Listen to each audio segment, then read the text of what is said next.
में जाकर देखा पीछे से कि मैं इनका पीछा करता हूँ, क्या चक्कर क्या है। तो उसने देखा कि माता रो रही है और भीष्म पितामह भी रो रहे हैं और बेटे की बातें कर रहे हैं चित्रांगद की। तो चित्रवीर्य को अपने पे बड़ा दुख हुआ कि मैंने बहुत गलत डाउट किया है, मुझे क्या करना चाहिए। जो चित्रवीर्य है उसके बाद वेद व्यास जी के पास जाते हैं, उनसे पूछते हैं कि अगर किसी बच्चे को अपनी माता के ऊपर कुछ डाउट हो जाए या किसी वैष्णव के प्रति डाउट हो जाए तो उसे क्या करना चाहिए। तो वेद व्यास जी उसे बताते हैं कि उसे अपनी चिता जलाकर उसी समय अग्निदाह कर लेना चाहिए। वो चित्रवीर्य ने भी यही किया, वो गए और अग्नि जलाकर अपना वो कर दिया, दाह कर दिया, यानी कि आत्महत्या कर ली उन्होंने। ठीक है, फर्स्ट स्टोरी मेरी ये थी। और इसका मोरल क्या है आप बताइए।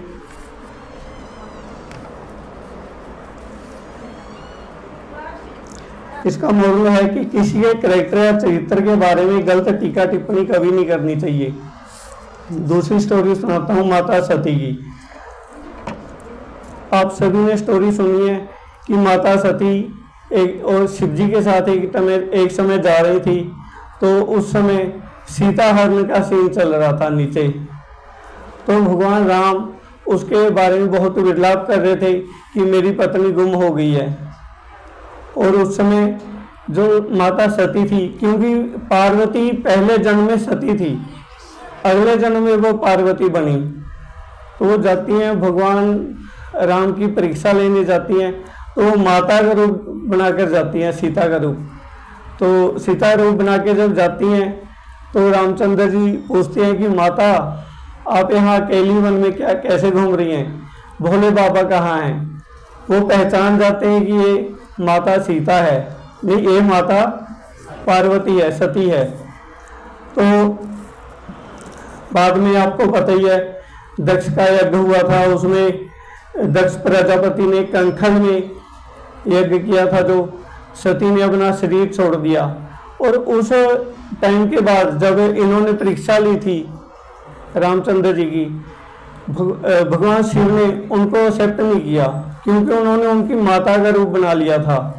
तो जो पत्नी होती है वो वाम भाग में बैठती हैं। हम भी सभी देखते हैं कि जब अपने फेरे वगैरह होते हैं तो जो लेडी होती है, जब पत्नी बनती है तो वो बाईं ओर बैठती हैं। शिव जी ने उसके बाद कभी भी सती को अपने बाएं हाथ में नहीं बिठाया, अपने सामने बिठाया। तो उसके बाद कोई ऐसा नहीं है कि 1-2 साल की बात है, 1-2 महीने की बात है। भगवान शिव 87,000 ईयर तपस्या करते हैं। अब देखिए कि इतने टाइम में अपनी वाइफ को अपने साथ नहीं बिठा रहे, क्यों उनका मातृत्व भाव जाग गया, क्योंकि उन्होंने माता बोला। अब उनकी माता का रूप बनाया है। हम सभी मंदिर में एक दूसरे को माता जी बोलते हैं। इसका मीनिंग यही है कि हमारे मन में भाव वो होना चाहिए। अगर माता बोला है तो माता का भाव होना चाहिए। यह नहीं कि अगर हम उसे पत्नी बना लें या गलत नजरों से देखें, वो भाव नहीं होने चाहिए हमारे। इससे हमारा पतन हो जाएगा। हम इसी की प्रैक्टिस कर रहे हैं कि हमारा पतन ना हो। तीसरी स्टोरी है, छोटी छोटी 5 स्टोरी से बताऊंगा आपको, क्योंकि मुझे आधा घंटा ही मिला है। एक बहुत पुण्यवान राजा होता है। उसने कभी अपनी लाइफ में पाप नहीं किया होता, लेकिन एक बार कोई पाप कर रहा होता है, वो उसे देख लेता है। वो उसको पाप करने से रोकता नहीं है। अगर हम किसी को पाप करने से नहीं रोकते, इसका मीनिंग मौन स्वीकृति बोलेंगे हम, कि हमारा भी मौन स्वीकृति है उस पाप में, तो हम उस पाप के भागीदार बन जाते हैं। जो उस राजा की मृत्यु होगी तो वो धर्मराज के पास पहुंचा। धर्मराज ने उसको बताया कि यार तुम बहुत पुण्यवान राजा हो, तुमने लाइफ में कोई पाप नहीं किया, इसलिए तुम्हें स्वर्ग का राज्य मिलेगा, या तुम जितने पुण्य किए उतनी देर स्वर्ग में रहोगे। लेकिन तुमने एक पाप कर दिया, उसके लिए तुम्हें 7 कमरे गोबर के खाने पड़ेंगे, क्योंकि तुम्हारी उस निंदा में या पाप में मौन स्वीकृति थी। वो बोलता है कि कोई है नहीं इलाज जिससे मुझे इस गोबर के 7 कमरे ना खाने पड़े। उसको बोला कि ऐसे है, तुम्हें 1 महीने के लिए दोबारा पृथ्वी लोक पे भेज दिया जाता है, तुम कर लो अपना इलाज अगर हो सकता है।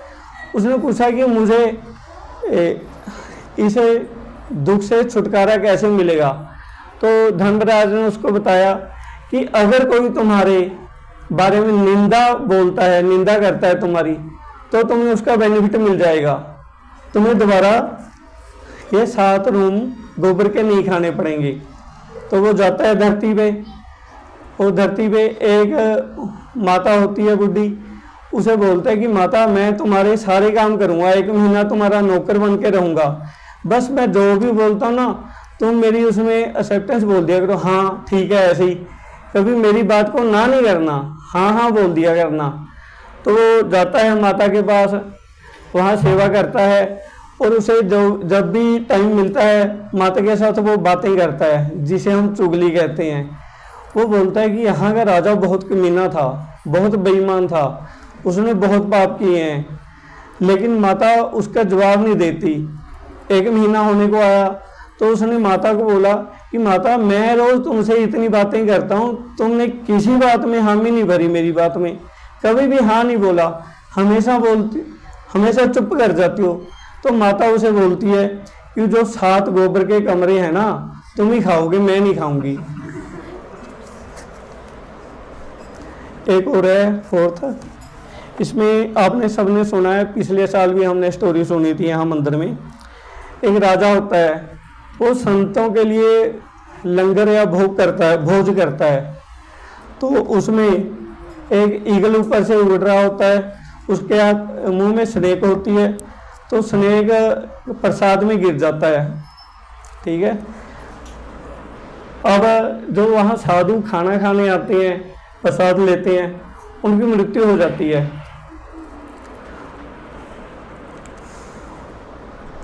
तो ऊपर चर्चा चल रही है कि यार इसमें गलती राजे की भी नहीं है, क्योंकि राजे ने जानबूझकर कुछ नहीं किया।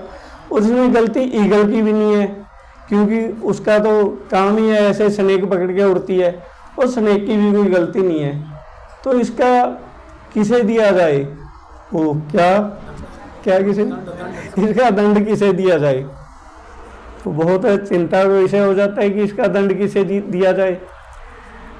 एक बार वहाँ राजा के रिलेटिव आते हैं, वो राजा का पता पूछते हैं किसी से, कोई बता देता है कि इधर है।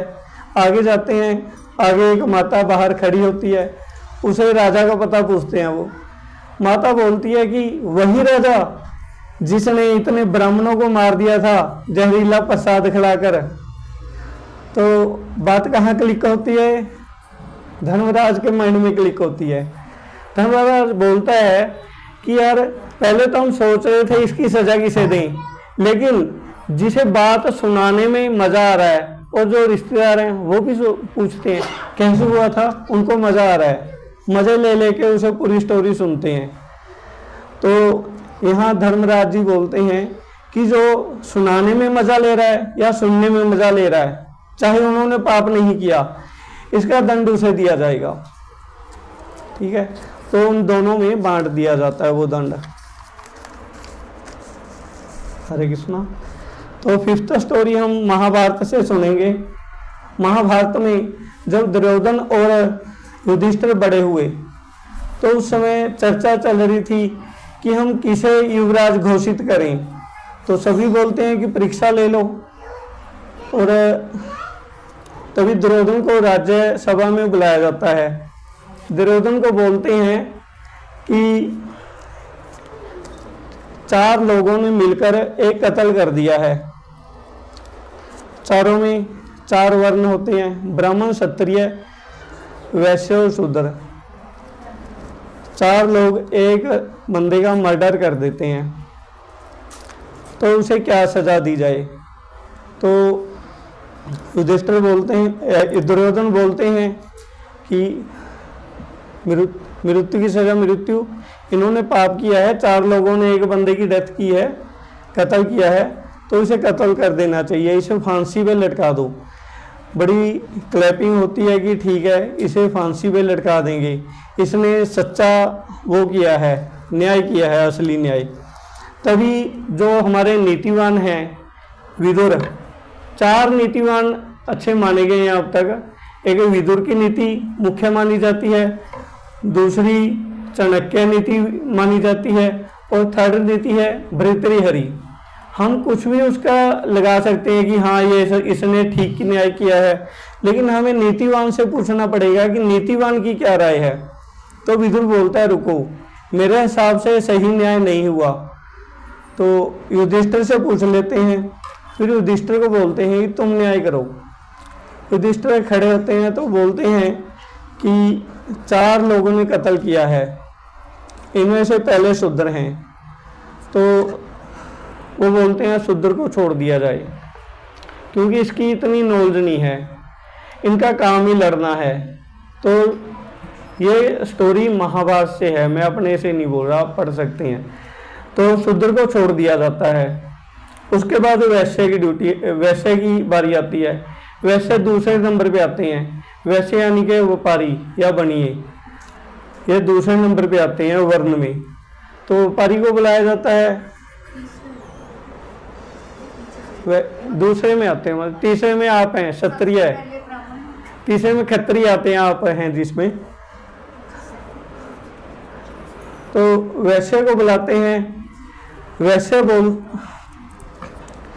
को 10 साल का दंड दिया जाता है कि चलो इसकी भी थोड़ी इतनी नॉलेज नहीं है, इसको नॉलेज कम है। फिर आती है अपना इसकी बारी, क्षत्रिय की बारी। क्षत्रिय यानी कि क्षत्रिय में आते हैं, ये थर्ड वर्ण गिना जाता है। तो जब क्षत्रिय की बारी आती है तो युधिष्ठिर बोलते हैं कि क्षत्रिय का धर्म है लोगों को न्याय देना, लोगों की रक्षा करना। तो क्षत्रिय को 20 साल की सजा दी जाती है कि इसे 20 साल की सजा दी जाए, क्योंकि इसका अपराध ज़्यादा बड़ा है क्योंकि इसे नॉलेज ज़्यादा है। उसके बाद आती है बारी ब्राह्मण की। तो ब्राह्मण को बोलते हैं कि इसे फांसी की सजा दी जाती है, क्योंकि ब्राह्मण सबसे ऊपर होता है। जो राजा है, राजा को भी ब्राह्मण शिक्षा देता है कि क्या करना है क्या नहीं। इसलिए जो पहले राजा होते थे, राजा के साथ राजा से ऊंची गद्दी पे ब्राह्मण बैठते थे, क्योंकि ब्राह्मणों को पूरी नॉलेज होती है। ब्राह्मणों ने ही देखना होता है समाज में क्या अच्छा चल रहा है क्या बुरा चल रहा है। जैसे राजा वेन की स्टोरी है, उसमें भी ब्राह्मण इकट्ठे होके उसको मार देते हैं बाद में, किसको मार दिया जाए, क्योंकि ये अच्छा राजा नहीं है। क्योंकि ब्राह्मणों की बहुत बड़ी ड्यूटी है समाज को कैसे सही रखना है, उन्होंने ही देखना होता है। तो जब हम 4 वर्ण से इतना एक्सपेक्ट करते हैं तो भगवान क्या देखते होंगे। भगवान ने 4 संप्रदाय बनाए हैं। 4 संप्रदाय आप जानते हैं कौन से हैं संप्रदाय? एक श्री संप्रदाय, रुद्र संप्रदाय, एक अपना कुमार संप्रदाय और ब्रह्म संप्रदाय। इन चारों की ड्यूटी बहुत ज़्यादा बढ़ जाती है। अगर हमें अथॉरिटीज मिली हैं, अथॉरिटी के साथ रिस्पॉन्सिबिलिटी भी मिलती है। पूरे समाज की रिस्पॉन्सिबिलिटी वैष्णव के ऊपर होती है, क्योंकि जो भगवान है, भगवान एक ब्राह्मण से भी ज़्यादा एक वैष्णव को मानते हैं। तो वैष्णव की ड्यूटी सबसे ज़्यादा है। चारों वर्ण हैं, ब्राह्मण, क्षत्रिय, वैश्य और शूद्र, उससे ऊपर वैष्णव है। तो भगवान सोचते हैं कि यार ये स्पेशल होने चाहिए, कुछ हमारी रिस्पॉन्सिबिलिटी ज़्यादा बढ़ जाती है। तो हमें बचना चाहिए कि हमारा पतन ना हो जाए और दूसरों का भी पतन ना होने दें हम। तो अगर हम ऐसा कोई कार्य करते हैं, जैसे ये कत्ल का सीन आपको बताया है मैंने महाभारत में, तो हमारी ड्यूटी क्या होगी, ये आपने निश्चय करना है। हमारा फर्ज है, जिस भी हम उसमें होते हैं, किसी क्लब में हैं, किसी में हम मेंबर हैं, तो कोई भी संस्था है, अगर उस संस्था में कोई गलत काम हो रहा है और हमें पता चल रहा है कि ये गलत हो रहा है, तो उसमें हमारी, अगर हम रिस्पॉन्सिबल मानते हैं अपने आप को, अगर हम अथॉरिटी मानते हैं, तो हमारी जिम्मेवारी बनती है कि हम उन बातों का ध्यान रखें, वैष्णव पतन ना हो।